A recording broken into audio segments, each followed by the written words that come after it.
Today's Shiur was supposed to be given this Parshat Shabbat. It's based on some verses from the Haftorah for Parshat Parah, not from the Parsha, for the Maftir itself.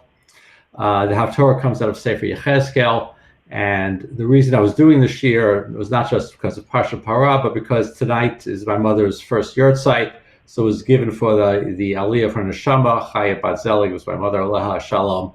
So even though we couldn't do it on Shabbat, tonight is her yahrzeit, so it's fitting that we do it as a makeup tonight. And I thank you all for joining in the Shiur.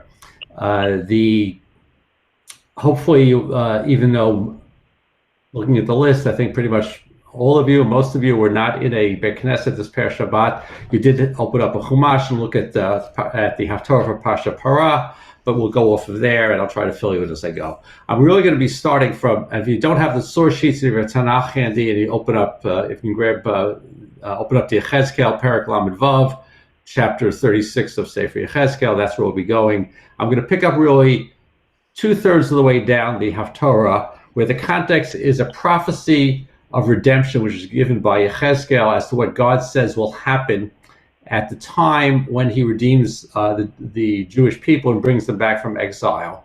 Part of which, an earlier part of the prophecy, talks about purifying them just the way the Parah Adumah purifies those who are impure. But really, I'm going to talk about a different aspect. And it begins as follows. Tell the people of Israel, this is how you should say to them. Pasuk Vav, and this is where you'll see soon where I get the thought for the title of the Shiur, of Hearts New, Soft, and Otherwise. The God through the Navi says as follows: "But atati lachem lev chadash," and the translation below you'll see is the classic JPS 1917 translation. "Natati lachem lev chadash," I will give them a new heart. V'ruach chadasha atem kibrechem, and I'll give them a new spirit. V'asiroti et lev ha'evet, I will take out from them their, it's translated as stony heart, I would prefer their heart of stone. Bibasarchem, from their flesh. Natati lachem lev basar, and I will give them a heart of flesh instead. So we have this phraseology of lev ha'evet, the heart of stone, and lev basar, the heart of flesh. I think instinctively we all know what that's trying to tell us, but let's go to see exactly what the Mefarshim are telling us, what these phrases mean, and what does it mean that God says, I will give you a new heart. So we'll start with the Radak, we'll start with the classic commentators. Radak says as follows: what does these words mean? He's quoting the pasuk. Hachadash hu sheyeh lahem lev shomea. It means they will get a heart which listens. V'ruach nechona, and a correct spirit. L'kabel divrei hakel yiparach be'ava, to accept the words of God with love. So really, you could see this in the context of redemption, that God is saying, I'm going to bring you closer to you by transforming your heart, so you'll hear and your heart will be able to listen to what I'm telling you. The Mitzudat David gives a very similar interpretation, where he says as follows: Leiv Chadash, Rosel Omar, he means to say, and often the Mitzudat David, when he says Rosel Omar, isn't saying it's a mistake, but that's how he introduces his interpretation. Leiv Yashar, a straight heart. Umuchna, a submissive heart, V'ratzon Tov, and goodwill.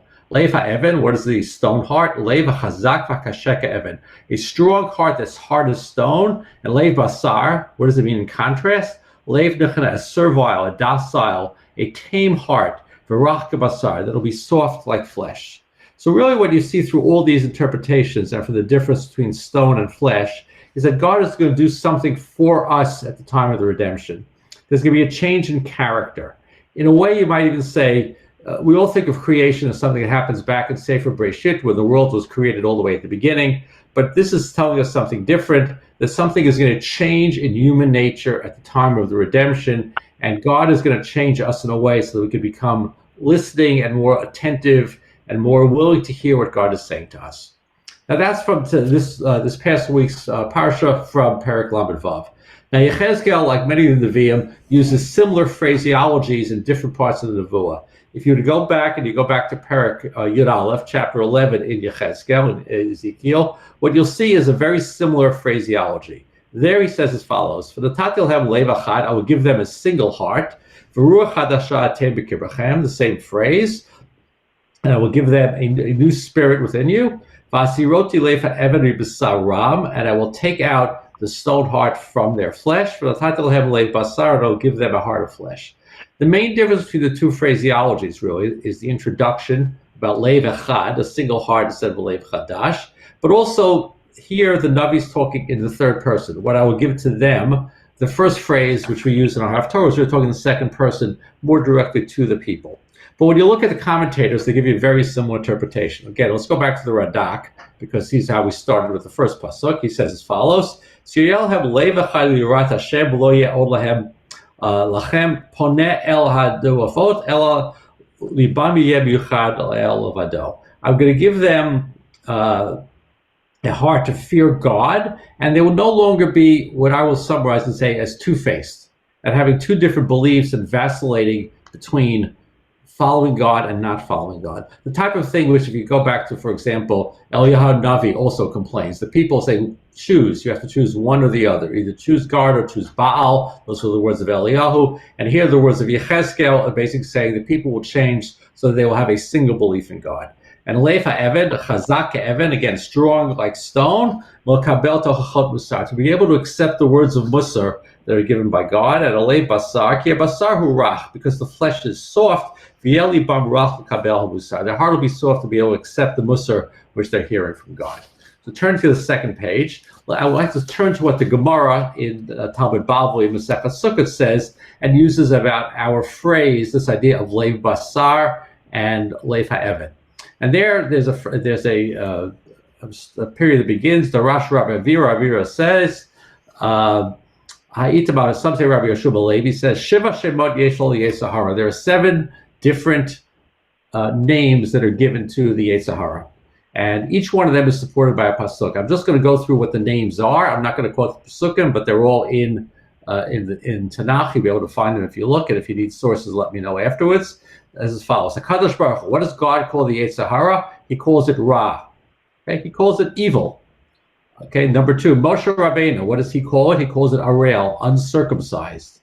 The third is David HaMelech. David Karuhu Tameh, he calls it unclean. The fourth one is Shlomo HaMelech. Shlomo Karuhu Soneh, he calls it the enemy. Number 5, so what is that? Yeshayahu, what does he call the Yetzer Hara? He calls it Mechushal, a stumbling block. Now he goes number 6, which is our pasuk. Yechezkel Karuhu Eved. Yechezkel calls the Yetzer Hara a stone. Shenamar, why? He calls our pasuk to say that the Yetzer Hara, another word for the Yetzer Hara is stone. Okay, using our pasuk about a stone heart. And last of the 7 is Yohel, who calls the Sfoni as the hidden one. Now, if you take what the Gemara tells us, it's a slightly different view of what the pasuk is telling us. It's not telling us that your hearts are made of stone, but rather the stone heart itself is the Yetzer Hara. So the interpretation of what God is going to do for you is a little different. That God is going to take away the Yetzer Hara out of your heart, out of the stone, and replace it with a heart of flesh. So the Gemara gives you something slightly different than the classical Mefarshim who we quoted before. But let's go on to the Medrash. Now, those of you who heard me talk before know that I like Medrash. And the Medrash Rabbah in Bechukotai, not in our week's Parshat, not on the Maftir, talks as follows. And a chok, by the way, is a law with no reason. And one of the classic examples is, of course, the Para Adumah, the red heifer, which was the subject of the Maftir and the Haftarah. So what does the Medrash say as follows? And it's quoting Rav Levi in the name of Rav Chama. The Samar Chanita says as follows. What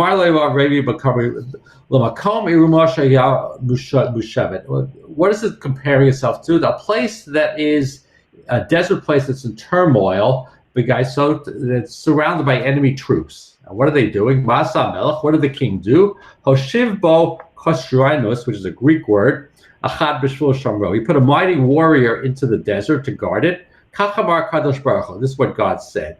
Who HaTorah Even v'Yetzer Hara Even. The Torah itself is a stone, and the Yetzer Hara is a stone. How do we know the Yetzer Hara is a stone? Well, the Gemara just told us that. Ha'Even Tishamer Ta'Even. The stone, meaning the stone which is the Torah, will guard you against the stone which is the Yetzer Hara. VaTorah Even, that gives the quote for why. V'Yetzer Hara Even Vasirot Yechem Leva Even B'Sara. Again, using the same phrase as the Gemara, to point us out that the Yetzer Hara itself is an evil inclination. Now, what is it telling us? Let the stone protect against the stone. The stone of the Torah is supposed to protect us against the stone of the Yitzhahara. So here the analogy of what a stone is and how it plays with your heart is slightly a little different. But since it quoted the same pasuk, I wanted to bring it down. And when I read this, it reminded me very much of a famous story, which is on the top of page 3, if those of you have the source sheets, which most of us probably learned and heard when we were little school kids. Hopefully it's still being taught. And this comes from Avot Rabbi Natan, which is the commentary on Pirkei Avot, which says as follows: Mahayat Chilato Shel Rabbi Akiva. How did Rabbi Akiva start? He says, Amru, it's said about him, Ben Arba'im Shana Hayav V'lo Shina Klum. He was 40 years old and he had not yet learned anything, any Torah we're talking about. Pamachat Almeid Al Pi Abe'er. He was once standing at the mouth of a well. Amar Michi Kek Evanzu. And he saw a hollowed out stone and said, who hollowed out the stone? Amrulo Hamayim Shetadir Noflim Aleha. The water that falls upon the stone day in and day out, it wore the hole into the well. And they said to him, Akiva, haven't you heard that the water wears away the stone, referring to the Torah, of course? And Rabbi Akiva said to them as follows: Biyatei Rabbi Akiva dan kal v'chomer. Rabbi Akiva immediately said a kal v'chomer about himself. Biatzmo. Ma'arach pesel etakashed divrei Torah makshid kibarzel atachat kama v'cham shichakaku et libi shu basar v'dam miyad chazal l'mal Torah. And the translation below, which is from Judah Golden's translation of Avot Rabbi Natan, was as follows: Akiva drew the inference regarding himself. If what is soft wears down the hard, all the more shall the words of Torah, which is hard as iron, hollow out my heart, which is flesh and blood. Now, if you take the phraseology of what Rabbi Akiva is talking, he in a way turns Yechezkel on its head.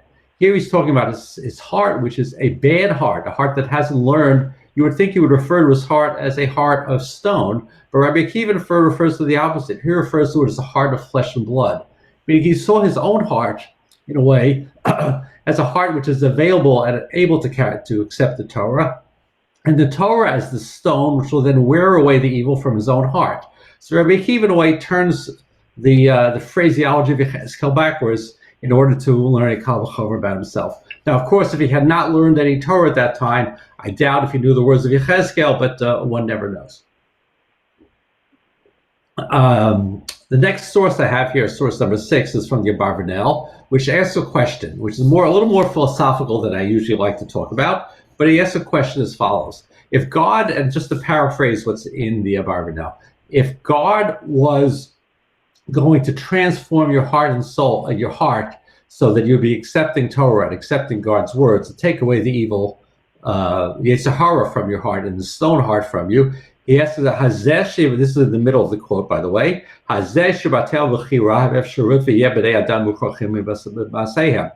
essence, he's saying, doesn't that mean you're going to lose free will? If your heart has changed and your nature has changed such that you must accept what God is telling us, doesn't that mean you're losing free will, which is something we all assume we're always going to have? But the answer, the Abarvanel answers his own question. Rather,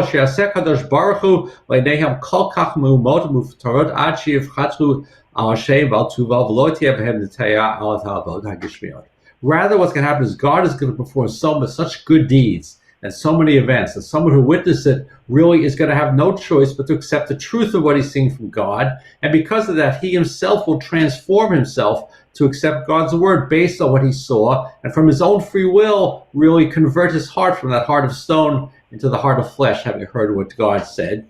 And if you take this, going back to the Besutat David, about the idea of being able, this is back on page 1, be able to hear the Tochachot, that you can hear from God, this works in very nicely.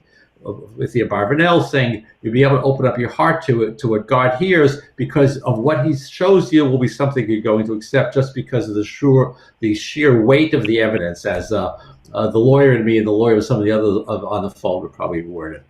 Now, having heard Sefer Yechezkel and having heard all this, it reminded me of a poem that was written by Yossi Gamzu, who was unfortunately passed away just about a month ago.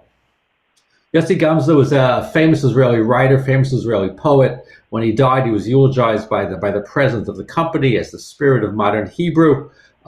He's also known, by the way, as the person who translated Popeye the Sailor Man into Hebrew. So if you ever see that, he's the source of that. Now, right after the Kotel was liberated during the Six-Day War in 1967, he traveled to Jerusalem, and he saw the soldiers who were still there, laying in the streets, tired, exhausted, and in mourning over their fallen comrades who had died liberating Jerusalem and liberating the Kotel. And he went back and he wrote a poem that had 4 stanzas. You probably heard the song HaKotel. It was put to music by several famous Israeli singers, but usually when they sing it, they only sing the first 3 stanzas. And we'll get to the 4th stanza in a minute. But the chorus goes as follows: HaKotel azov yatsevet, the Kotel mourns and sadness. HaKotel aferet v'dam, the Kotel lead and blood. And the lead and blood, of course, is the lead of the bullets, and the blood is the blood of the soldiers. Yesh anashim im lev shel even, there are people with a heart of stone, which harkens back to the words of Yechezkel. V'yesh avanim im lev adam, but there are stones with a human heart. And he's now taking these phrases of stones and hard stones, and he's taking them in a slightly different approach. Now, if you go to the question is, where did he get this from? And did he get it from Yechezkel? I think there's an intermediate step which he actually acknowledges. And now we're on the top of page 4 for those of you who still have the source sheets. And it was from an article written by Rav Tzvi Yehuda Kook, who is the son of the more famous Rav Kook. He was a chacham in his own right, not to be eclipsed by his father. And back in 1939, and if you know the history of Eretz Yisrael in 1939 and what was going on with the British and the mandate and the questions about access to the Kotel and the rights of the people and the rights of the Jews, you realize it was a very turbulent time. And he wrote a piece called Behind Our Wall, V'achar Kotelenu. And part of the piece, by the way, was to convince people to refer to the Kotel as the Western Wall and not the Wailing Wall. But it was in there, and this whole piece it was translated. You can find it in Rav Kook, and the source online is in the source sheet. He says as follows: "For it is a remnant of the holy and the precious, of the divine abode, in the wonderful quality of its existence. It is the witness to world events and the millennia of human history."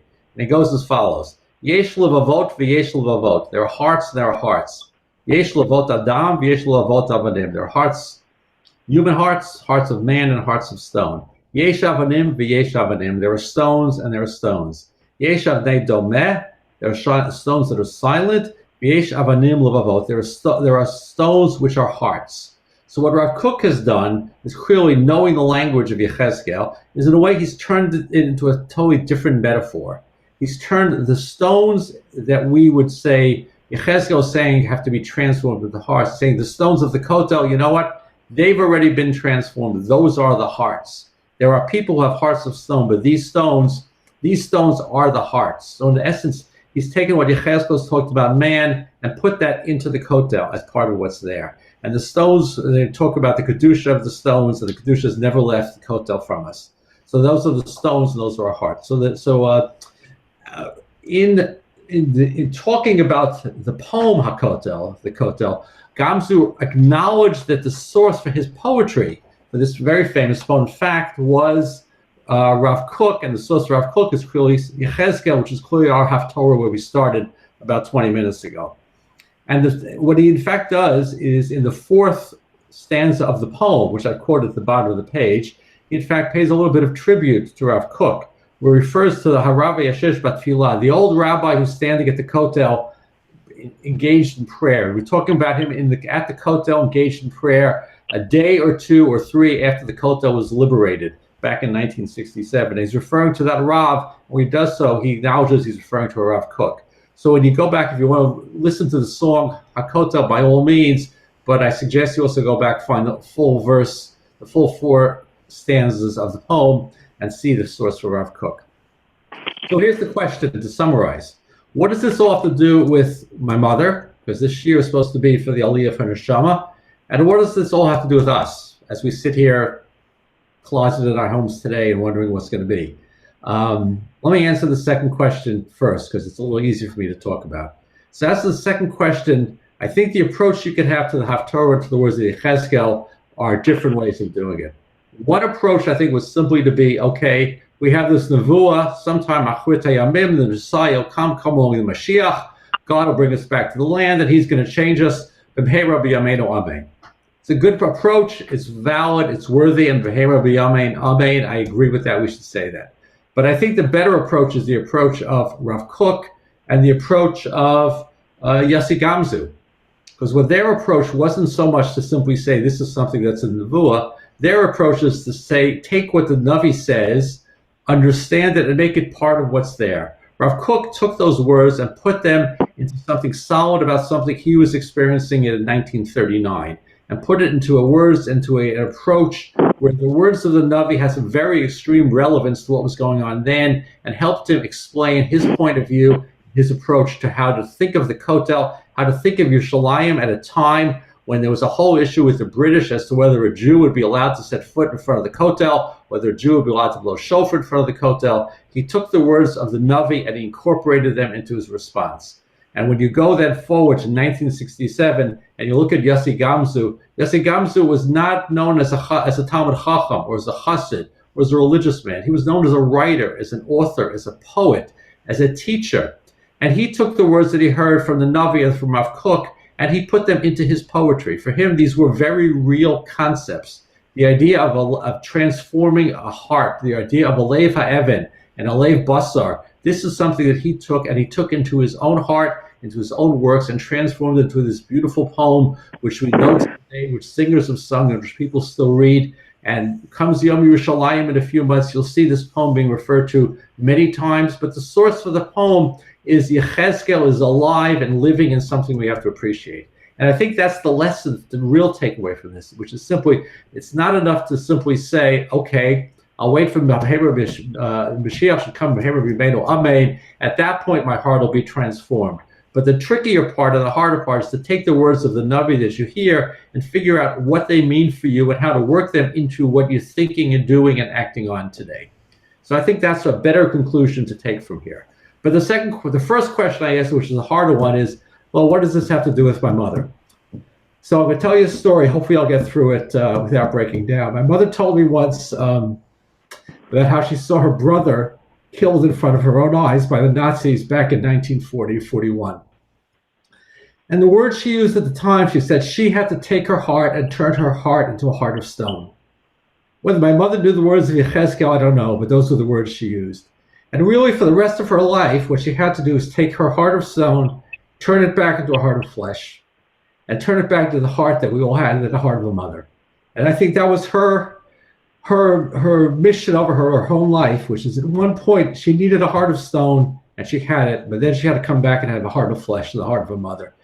And she, in fact, lived to see what Yechezkel talked about as well. Because let's go back to our Haftarah. Let's go back to Yechezkel Perichav Lamed Vav.